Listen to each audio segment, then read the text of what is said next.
The U.S. and Iran have agreed to hold talks this Friday, in a rare diplomatic opening as tensions rise between the two nations.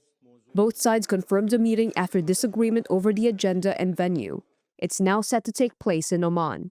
On Wednesday, there was little sign of any common ground of what would be talked about. Tehran says it will only discuss its nuclear program and that its missile arsenal is off the table. U.S. Secretary of State Marco Rubio took a different view Wednesday. As far as the topic of those discussions and what the agenda needs to be, look, I think in order for talks to actually lead to something meaningful, they will have to include certain things. And that includes the range of their ballistic missiles. That includes their sponsorship of terrorist organizations across the region. That includes the nuclear program, and that includes the treatment of their own people. The talks were originally planned for Turkey, but were moved to Oman's capital Muscat, a location Iran prefers because earlier nuclear discussions were also hosted there.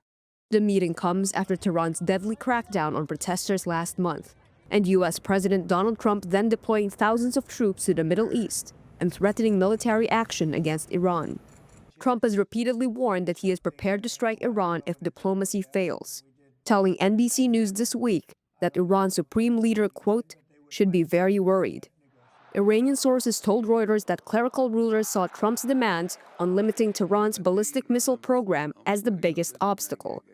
An Iranian official said the country is ready to show flexibility on uranium enrichment. Since U.S. strikes on Iranian nuclear targets last June, Tehran has said its work enriching uranium has stopped. But tensions rose again this week when the U.S. military shot down an Iranian drone near the USS Abraham Lincoln. In a separate incident, the Pentagon says Iran's Revolutionary Guard threatened to seize a U.S. flagged tanker in the Strait of Hormuz.